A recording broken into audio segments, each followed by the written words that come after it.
Hello students and dear viewers, welcome back again here Lux classes. A very good morning to all of you. Today in this lecture I would like to explain another important chapter, that is excretion. In the excretion we are going to explain detail about the excretory system, that is the kidney. प्रिय विद्यार्थियों, आज के इस lecture में हम बात करेंगे excretory system की, उत्सर्जी तंत्र की बात करेंगे। उत्सर्जी तंत्र, एक्सक्रीटरी ऑर्गन्स क्या होते हैं, जैसा कि नाम से इंडिकेट है एक्सक्रीटरी सिस्टम। एक्सक्रीटरी माने होता है उत्सर्जी और सिस्टम माने होता है तंत्र। The living sales continuously reforming the new organic substance called anabolism. जैसा कि हम जानते हैं द लिविंग सेल्स माने होता है जो जिंदा कोशिकाएं होती हैं। कंटिन्यूअसली माने निरंतर, रिफॉर्मिंग माने होता है पुनः बनाती रहती हैं, पुनः निर्माण करती रहती हैं। द न्यू ऑर्गेनिक सब्सटेंस माने नए नए कार्बनिक पदार्थों को, इसको हम कहते हैं एनाबॉलिज्म। इस तरह से जो लिविंग सेल्स होती हैं, जैसे हम लोगों की बॉडी है, जो लिविंग ऑर्गेनिजम्स की बॉडी होती है वो आपको पता ही है, सेल से बनी होती हैं। Cells, various cells forming the tissue, tissue forming the organ, organ forming the organ system and organ system forming the organism. तो जो लिविंग सेल्स होती हैं, all the living cells they are continuously reforming the new organic substance called the anabolism। इस तरह से जो living cells होती हैं वह निरंतर नए नए कार्बनिक पदार्थों का निर्माण करती रहती हैं। इस प्रक्रिया को एनाबॉलिज्म कहते हैं। आगे है breaking down of the organic substance called catabolism. और ब्रेकिंग डाउन माने, ब्रेकिंग माने तोड़ना, breaking down of organic substance. और जितने भी कार्बनिक पदार्थ होते हैं वो छोटे छोटे मॉलिक्यूल्स में टूट जाते हैं। तो इस तरह से जो ब्रेकिंग डाउन होता है ऑर्गेनिक सब्सटेंस का, ब्रेकिंग डाउन माने टूटना, ऑर्गेनिक माने कार्बनिक, सब्सटेंस माने पदार्थ, इस तरह से बड़े कार्बनिक पदार्थों का छोटे में टूट जाना, that is known as catabolism. जैसे डाइजेशन है, कैटाबॉलिक प्रोसेस है। हम जानते हैं कि हम भोजन में कॉम्प्लेक्स पॉलीसेकेराइड, कॉम्प्लेक्स फैट और प्रोटीन लेते हैं। पाचन के पश्चात जो कॉम्प्लेक्स पॉलीसेकेराइड है वो कन्वर्ट हो जाती है मोनोसेकेराइड में, फैट कन्वर्ट हो जाते हैं फैटी एसिड और ग्लिसरॉल में, प्रोटीन कन्वर्ट हो जाती है अमीनो एसिड में। तो इस तरह से जो इसी प्रोसेस को कहते हैं कैटाबॉलिज्म। उसका बेस्ट एग्जांपल है digestion. Breaking down of organic substance is called as catabolism. The sum total of these reactions are called as metabolism. इस तरह से सम माने होता है, सम टोटल माने संपूर्ण, आप दीज रिएक्शन माने इन क्रियाओं के, इस तरह से इन संपूर्ण क्रियाओं के योग को मेटाबॉलिज्म यानी उपापचय के रूप में जाना जाता है। As we know that metabolism include the two aspect, first one is known as anabolism and second one is known as catabolism. As far as concerned about the anabolism, we know that the living cells are continuously reforming the new organic substance, that is called anabolism. जो living cells होती हैं वो continuously जो है reforming माने बनाती रहती हैं न्यू ऑर्गेनिक सब्सटेंस, नए नए ऑर्गेनिक सब्सटेंस को, उसको हम एनाबॉलिज्म कहते हैं। And the breaking down of the organic substance is known as catabolism. नए ऑर्गेनिक सब्सटेंस का बनाने का मतलब क्या है, जैसे मान लीजिए ग्लाइकोजन का निर्माण हो रहा है, बॉडी में ग्लूकोज ज़्यादा हो गया है तो बहुत सारे ग्लूकोज मॉलिक्यूल जो है ग्लाइकोजन के रूप में स्टोर हो जाते हैं। ठीक है, that is anabolic process. Digestion is a catabolic process. तो both anabolism and catabolism comes under the heading of the metabolism.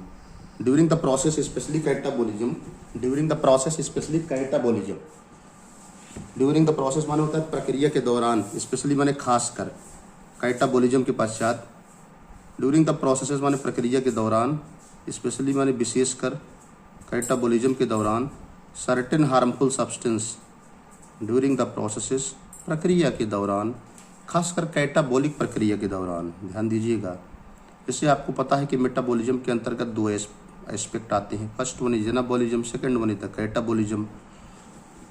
During the processes, during माने दौरान, प्रोसेस माने प्रक्रिया, स्पेशली माने खास कर कैटाबॉलिज्म। ड्यूरिंग द प्रोसेस, प्रक्रिया के दौरान, विशेषकर कैटाबॉलिज्म के दौरान, सर्टेन हार्मफुल सब्सटेंस, कुछ जो है नुकसानदायक पदार्थ जिनको हम टॉक्सिक सब्सटेंस कहते हैं, जिनको हम विषैले पदार्थ कहते हैं, are formed which is very harmful for the cell, जो कोशिका के लिए बड़े नुकसानदायक होते हैं। Accumulation of these harmful substances, accumulation माने इकट्ठा होना, ऑफ दीज माने ये, हार्मफुल माने हुए नुकसानदायक, सब्सटेंस माने पदार्थ, जिनको हम टॉक्सिक सब्सटेंस भी कहते हैं, में causes the death of the organism, इसके कारण ऑर्गेनिजम्स की डेथ हो सकती है। तो यहाँ से मैं फिर से बताता हूँ, आपको रिपीट करता हूँ।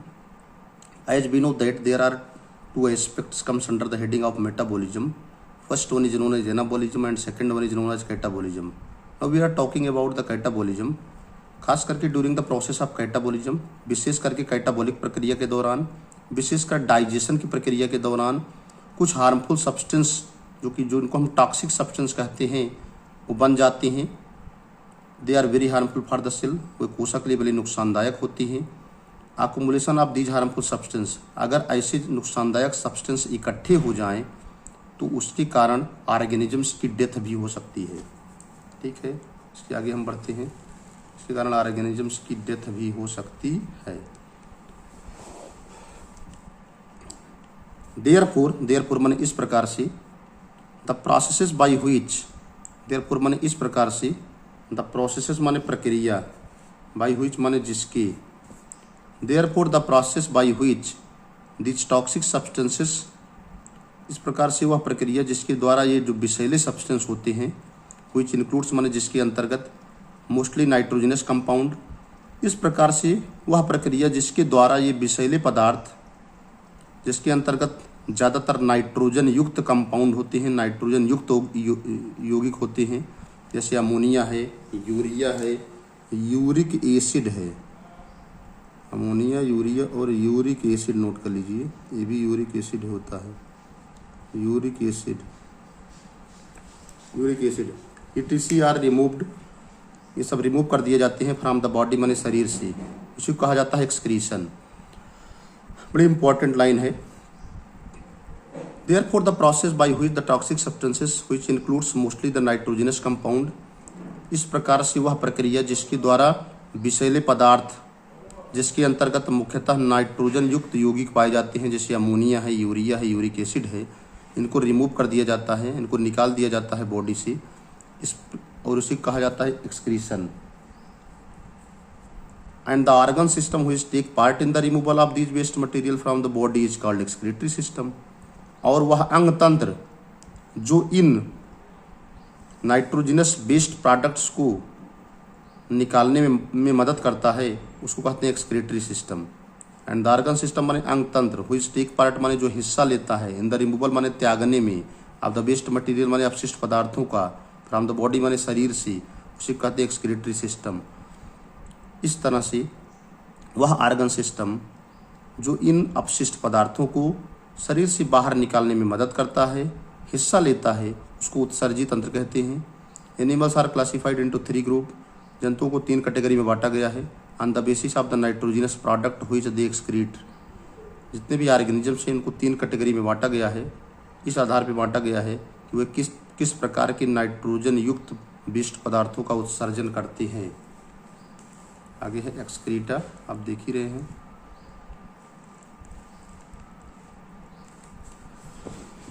एक्सक्रीटा माने होता है अपशिष्ट पदार्थ।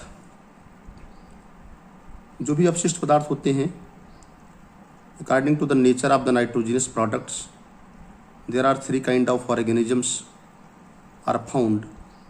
दे remove the different excretory based products.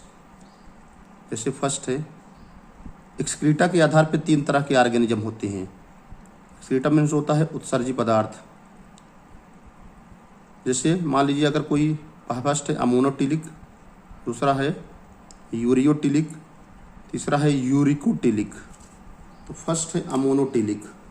Ammonotelic क्या होते हैं?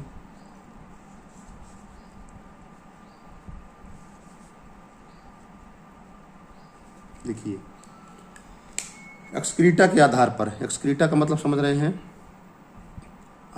वेस्ट प्रोडक्ट्स के आधार पर किस तरह के वेस्ट प्रोडक्ट्स का रिमूवल करते हैं, उस आधार पर ऑर्गेनिजम्स को 3 कैटेगरी में क्लासिफाई किया गया है। अमोनोटिलिक मीन्स होता है those organisms they have to excrete ammonia in the form of excretory based products are known as ammonotelic. Ureotelic means those organisms they have to remove the urea in the form of the waste products are known as ureotilic. And third, the uricotilic.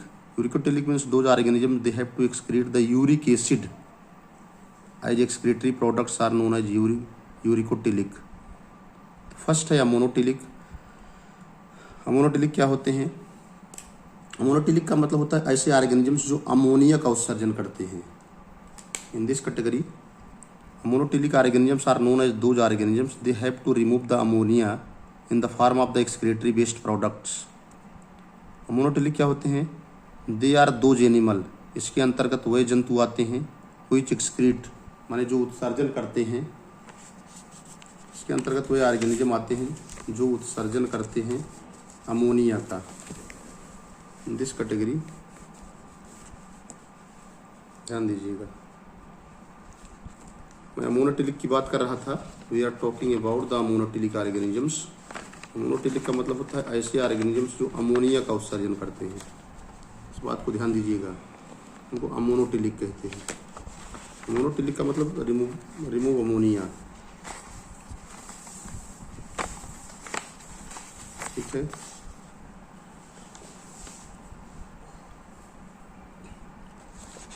जैसा कि नाम से ही indication है, ammonotelic means ammonia as a nitrogenous based. these are those organisms they have to remove ammonia as a nitrogenous waste। इसके अंतर्गत वह organisms आते हैं जो अमोनिया को उत्सर्जी वेस्ट प्रोडक्ट्स के रूप में शरीर से बाहर निकालते हैं, उनको अमोनोटिलिक कहा जाता है। Ammonotelic organisms are those organisms they have to remove ammonia as a nitrogenous waste. इसके अंतर्गत वह ऑर्गेनिजम्स आते हैं जो अमोनिया को नाइट्रोजनस अपशिष्ट पदार्थ के रूप में शरीर से बाहर निकालते हैं। एग्जाम्पल है सर्टेन प्रोटोजोआ, इसमें मोस्टली इनवर्टिब्रेट्स आते हैं। अमोनोटिलिक ऑर्गेनिजम्स वे होते हैं जो मोस्टली एक्वेटिक होते हैं, जल में रहते हैं, क्योंकि 1 ग्राम अमोनिया को बॉडी से रिमूव करने के लिए, 1 ग्राम अमोनिया को शरीर से निकालने के लिए 500 ml वाटर की आवश्यकता होती है। For the removal of the 1 gram of ammonia there will be a needs of 500 ml of water. So those organisms they have living in the aquatic mode of life. ऐसे organism जो जल में रहते हैं, जलीय जीवन जीते हैं, वो अमोनिया का उत्सर्जन ज़्यादा करते हैं। So we have to be also keeping in mind that the organisms which are living in the water aquatic mode of habitat they excrete ammonia in the form of waste products. तो ऐसे organisms जो ammonia का उत्सर्जन करते हैं वो aquatic होते हैं। Ammonia is a nitrogenous waste products, जैसे सर्टेन प्रोटोजोन हैं, पॉलीकिट्स हैं, क्रस्टेशियन है, एप्लाइसिया है, सिपिया है, टिलियोस्ट हैं, मोनीफिश हैं, क्रोकोडाइल्स हैं। आप अगर इसको ऑब्जर्व करिए तो इसमें मोस्टली ऑर्गेनिजम्स जो होंगे वो एक्वेटिक नज़र आएंगे। इसमें मोस्टली ऑर्गेनिजम्स जो होते हैं लिव इन वाटर रहते हैं, पानी के अंदर निवास करते हैं। So we have to be keeping in mind that ammonotelic organisms are known as those organisms they are living in the water. Mostly invertebrate organisms are found in this category along with bonifacious crocodiles. They also found teleost because they also living in the water। तो इस तरह से अमोनोटिलिक organisms वे होते हैं जो ammonia को उत्सर्जी waste के रूप में बाहर शरीर से बाहर निकालते हैं। क्योंकि अमोनिया को निकालने के लिए 1 ग्राम अमोनिया का उत्सर्जन करने के लिए 500 ml वाटर की आवश्यकता होती है। इसलिए ये ज़्यादातर जो है एक्वेटिक मोड में रहते हैं, जल में जीवन जीते हैं, जलीय जीवन होते हैं। इसमें ज़्यादातर इनवर्टिब्रेट्स आते हैं, कुछ अदर ऑर्गेनिजम्स आते हैं जो एक्वेटिक मोड ऑफ हैबिटाट में निवास करते हैं। सेकंड है यूरियोटिलिक। यूरियोटिलिक क्या है?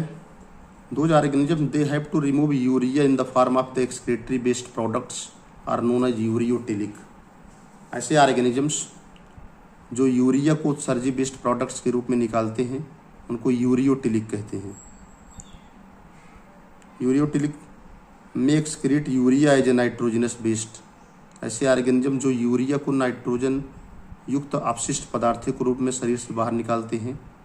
ऐसे ऑर्गेनिजम्स जो यूरिया को नाइट्रोजन युक्त अपशिष्ट पदार्थों के रूप में शरीर से बाहर निकालते हैं। जैसे ह्यूमन भी तो यूरियोटिलिक है, मैमल जो है यूरियोटिलिक है। So we have to be keeping in mind that ureotelic organisms are known as those organisms they have to be remove urea in the form of the waste products. Excrete urea is nitrogenous waste. जैसे है आपका इलास्मोब्रांक्स, उनको हम cartilaginous fish कहते हैं। इसके अलावा आपका एम्फीबियंस हैं, इसके अलावा आपके मैमल्स हैं। तो ये सब क्या हैं? यूरियोटिलिक्स हैं। ठीक है, यूरियोटिलिक्स, ह्यूमन भी यूरियोटिलिक्स है क्योंकि मानव भी जो है यूरिया का उत्सर्जन करता है। आगे है यूरिकोटिलिक। यूरिकोटिलिक्स क्या होते हैं? Those organisms they have to remove the uric acid in the form of the excretory waste products are known as यूरिकोटिलिक। ऐसे ऑर्गेनिजम्स जो यूरिक एसिड को अपशिष्ट पदार्थों के रूप में शरीर से बाहर निकालते हैं उनको यूरिकोटिलिक कहते हैं। They excrete uric acid as a nitrogenous based. ऐसे ऑर्गेनिज्म जो यूरिक एसिड को नाइट्रोजनस बेस्ड के रूप में शरीर से बाहर निकालते हैं उनको यूरिकोटिलिक कहते हैं। Uricotelic organisms are those organisms they have to excrete the uric acid as a waste product. लिखा भी है, दे माने वह एक्सक्रीट माने उत्सर्जित करते हैं यूरिक एसिड को किस रूप में? नाइट्रोजनस बेस्ड के रूप में। जैसे कौन है? इंसेक्ट्स हैं, गैस्ट्रोपोड्स हैं, लिजर्ड्स हैं, स्नेक्स हैं, बर्ड्स हैं, इनको कहते हैं यूरिकोटिलिक।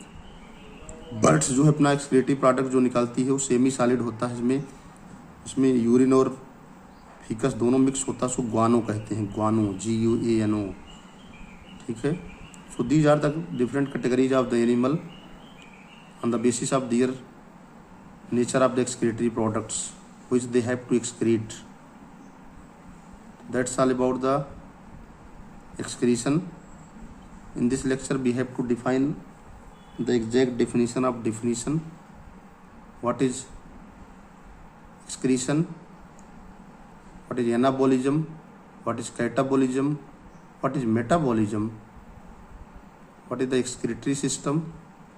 As well as along with this we have also explained about the various categories of animal on the basis of the nitrogenous excretory wastes which they have to excrete: monotilic, ureotilic and uricotelic. So that's all about this. इसके बाद हम बात करेंगे next lecture में structure of mammalian kidney. इसके बाद हम बात करेंगे स्ट्रक्चर ऑफ मैमेलियन किडनी की।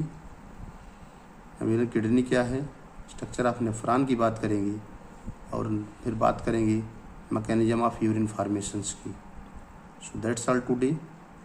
Thanks to all of you watching the video. Thank you. आप लोग चैनल को लाइक करिएगा, सब्सक्राइब करिएगा और इसको शेयर करिएगा, जिससे आपको कमिंग नोटिफिकेशंस आपको मिलते रहें, क्योंकि इस पे पूरा का नोट्स डिटेल सहित एक्सप्लेनेशन सहित मैं इस पे अपलोड कर रहा हूँ। एक एक वर्ड की टर्मिनोलॉजी बता रहा हूँ। अगर किसी को कहीं एक भी समस्या आती है तो कमेंट बॉक्स में मेंशन करें, लेकिन इसको चैनल को ज़रूर सब्सक्राइब करिएगा, लाइक करिएगा, शेयर करिएगा और अपने सुझाव को कमेंट बॉक्स में अवश्य दीजिएगा, क्योंकि आपके सुझाव की बहुत ज़रूरत है। जितने भी स्टूडेंट्स हैं, जो भी व्यूअर्स हैं, अपने सुझाव को देते रहें, जिससे हम आने वाले समय में उसमें और इम्प्रूवमेंट करते रहें। Thanks to all of watching the video. Thank you very much.